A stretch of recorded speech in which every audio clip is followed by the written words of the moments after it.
수십 년 된 양조장 등 인근의 명소들로의 발길도 뚝 끊어졌습니다.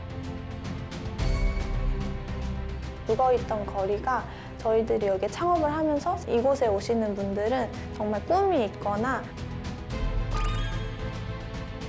생활연구도 늘리고 관광 수입도 올려야 되기 때문에 새로운 명소화를 또 원했고 그 의암호의 아름다운 풍경을 감상할 수 있는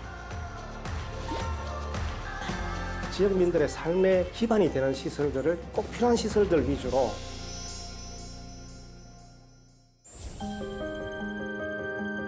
지난주에 이어 이번에 명소의 성공 조건을 찾아 떠난 곳은 전북특별자치도 김제시입니다.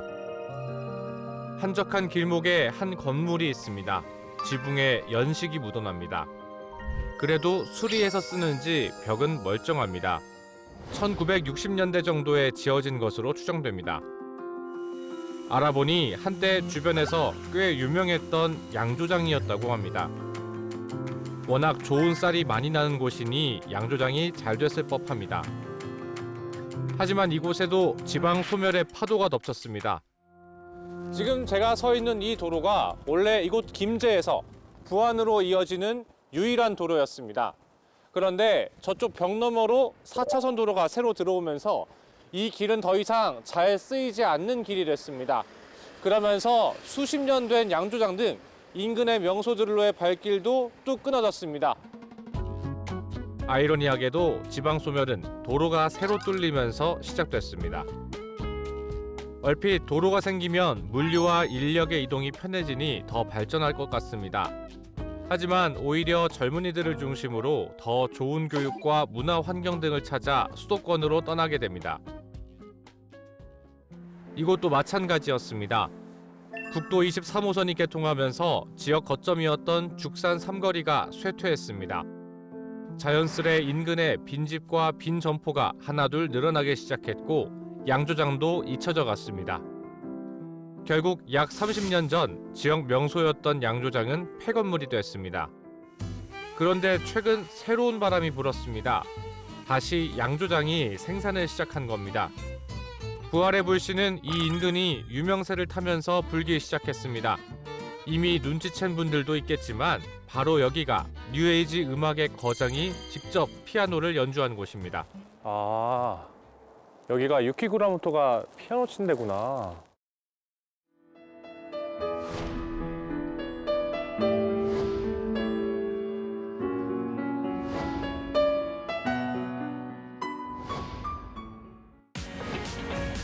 특정 사건이나 인물이 지역을 유명하게 만들면서 관광객이나 투자자가 몰리는 명소화 효과가 발생한 겁니다.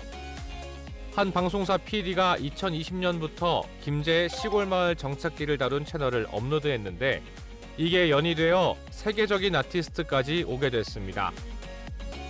부활의 불씨가 유튜브를 통해 피어올랐다면 결실은 청년들이 빚었습니다. 김제시는 이 인근에 큰 관심이 모아지자 로컬 재생 프로젝트를 추진했습니다. 각종 지원을 바탕으로 청년들이 새로운 도전을 할 수 있게 지원한 겁니다. 결국 다른 지역에서 막걸리로 성공한 청년 사업가가 양조장에서 막걸리 생산을 재개했습니다. 막걸리 사업을 진행하는 예능 프로그램도 만들었습니다. 양조장 바로 옆에는 양조장에서 만든 막걸리를 즐길 수 있는 식당까지 열었습니다. 숙박시설도 준비하고 있습니다. 엄청 멀리서도 많이 찾아오시더라고요. 오픈 전에 오셔서 웨이팅 하시거든요. 한 2, 3시 막 이때 와도 먹을 수 있겠지 하고 오시면 조기 마감돼서 못 드시기도 해요. 너무 물량이 딸리고 하다 보니까 물론 양조장 하나로 지방 소멸을 막긴 어렵습니다.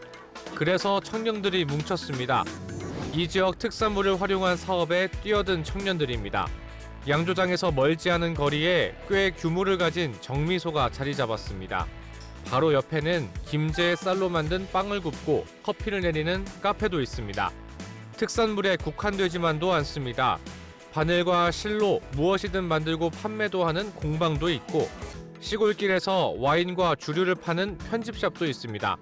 새로운 도전을 하는 청년 대표들은 더 많은 이들, 특히 청년들이 찾아오길 바라고 있습니다. 그 중에서도 구체적인 계획이 있는 이들을 기다립니다.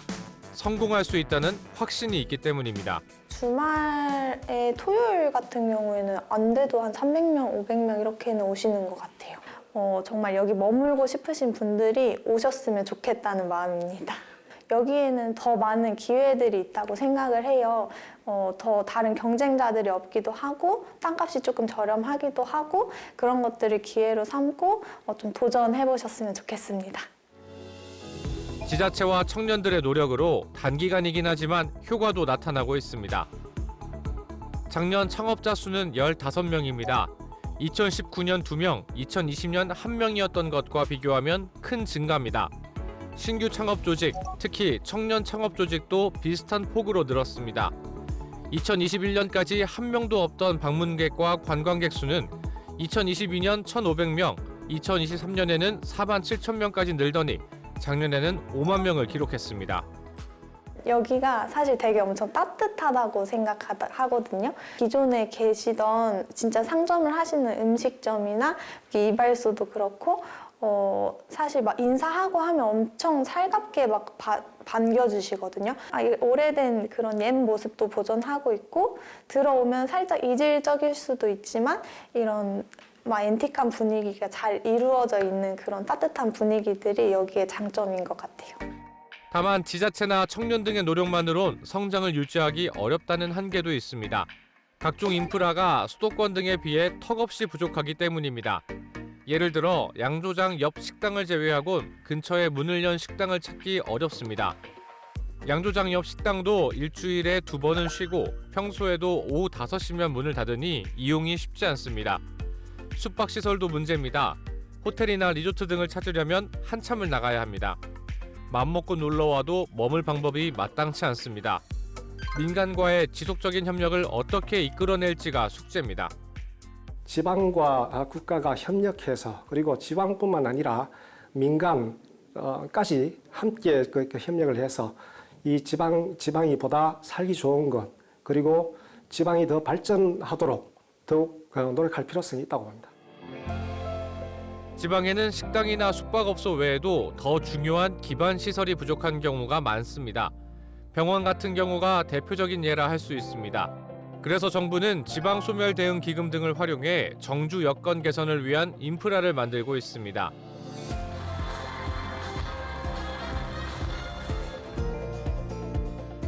응급실이 필요했던 단양군에는 지난 7월에 기금을 활용해 보건의료원을 개원했습니다.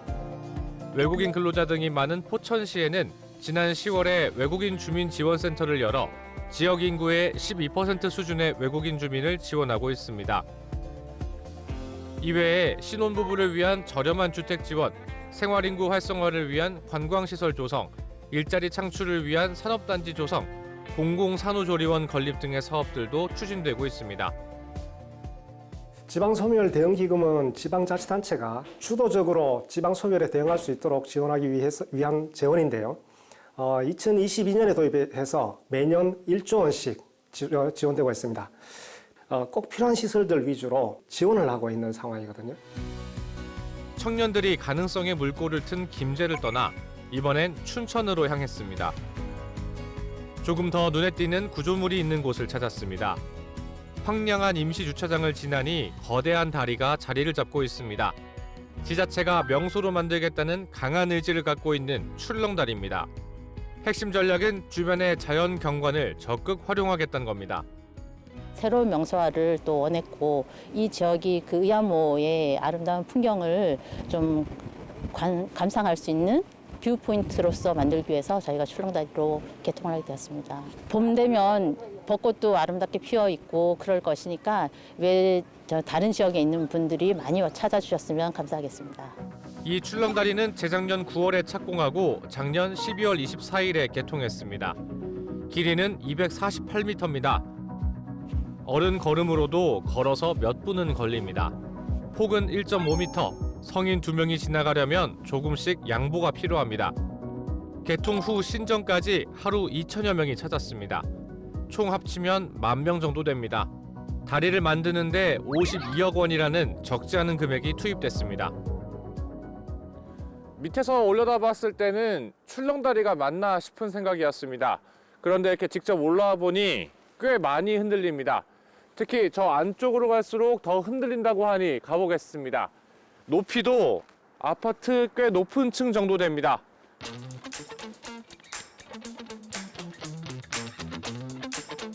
지난주에 이어 이번 주도 고소공포증을 이겨내고 있습니다. 다리를 걸어보니 춘천의 자랑거리 의암호가 한눈에 들어옵니다. 저 멀리 레고랜드도 보입니다. 발밑은 지난주 스카이타워처럼 투명 유리까지는 아니지만 밑이 보이는 구조로 돼 있습니다. 흔들리니 더 아찔합니다. 겨울이란 점을 고려하면 꽤 사람이 많습니다. 문을 연 지 얼마 안 돼 개장 효과를 누리고 있다고는 하지만 적지 않은 수입니다. 주말 등 사람이 많은 날에는 심하게 흔들릴까 봐 입장 수를 제한하기도 합니다. 다리 한가운데쯤에는 뛰거나 다리를 심하게 흔들지 말라는 주의까지 붙었습니다. 그래도 엄마 아빠 손을 붙잡고 온 아이들은 신이 나기만 합니다. 애기가 일단 너무 좋아해서 저도 신나고 그런 것 같아요. 애기는 별로 무서워하진 않아요? 네, 애기는 되게 재밌어했어요. 어떨 때 제일 재밌어했어요? 약 서 있을 때 출렁출렁하니까 배 탄 것 같다고 얘기하기도 하고 오늘 날씨가 좋아서 좀 시원해서 애기도 재밌어하는 것 같아요. 도와도 아저씨한테 한마디 해줄래요? 재밌었어요? 네, 어떨 때 재밌었어요? 출렁다리. 출렁거릴 때 재밌었어? 지역 주민들도 가볼 곳이 늘었다는데 점수를 줍니다. 춘천 인구는 작년 12월 기준 28만 6천 명을 조금 넘습니다. 2014년 27만 명, 2020년 28만 2,800명을 넘어 소폭이 남아 계속 증가했습니다. 여러 가지 복합적인 요인이 작용한 것이겠지만 주민들은 이런 가볼 만한 곳들이 늘어난 게 도움이 된다고 봅니다. 오래 살았을수록 애착감도 커집니다. 21년 살았어요. 없었던 걸로 알고 있어요. 높은 곳에서 예쁜 풍경 볼 수 있으니까 좋다고 생각합니다. 그래도 한 번쯤 와보면 다들 좋을 것 같습니다. 지역 주민들에겐 선물이겠지만 시선을 조금 달리 해볼 필요도 있습니다.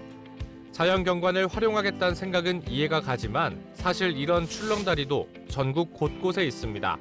좋은 자연 경관을 가진 곳에 흔들리는 높은 다리를 건설하고 밑에가 보이게 만듭니다. 처음 문을 열면 잠시 유명해지는 효과는 있습니다. 하지만 이런 시설물을 짓는 데 들어가는 비용을 고려하면 수익성을 생각하지 않을 수 없습니다. 춘천 출렁다리도 입장비가 없습니다. 많은 사람이 찾아 즐거운 시간을 보낼 수는 있겠지만 감가상각을 생각해야 합니다. 또 시간이 지나 사람들이 안 찾게 되면 덩그러니 놓여지게 될 가능성도 있습니다. 이런 일이 한두 번이 아니다 보니 반짝 행정이란 표현에 익숙해집니다.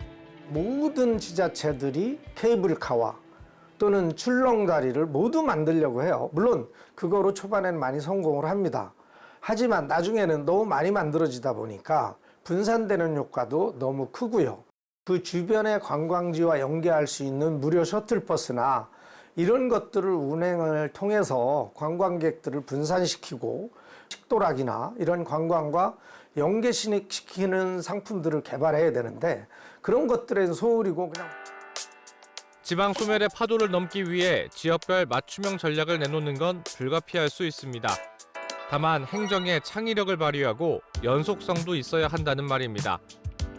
일단 다른 곳과 비슷한 방법으로 만들어 놓고 시간이 지나면 방치되는 경우가 반복돼선 안 되겠습니다. 충분한 타당성과 경제성이 있다고 판단되는 경우에는 그 사업에 대해서 새로운 시장이나 군수도 신경을 많이 써서 사업을 성공시키는 것이 우리나라 지자체들이 가장 해야 될 그런 과제이기도 합니다. 리프팅 지방시대, 각 지역별로 명소로 만들겠다는 곳들을 가봤습니다. 모두 공통적으로 주어진 자연 환경을 최대한 활용하려 했습니다. 시작보다 끝이 더 좋으려면 무엇이 다른가 고민해야 합니다. 또 수익성 확보, 민간과의 협력, 행정의 연속성도 고려해야 합니다.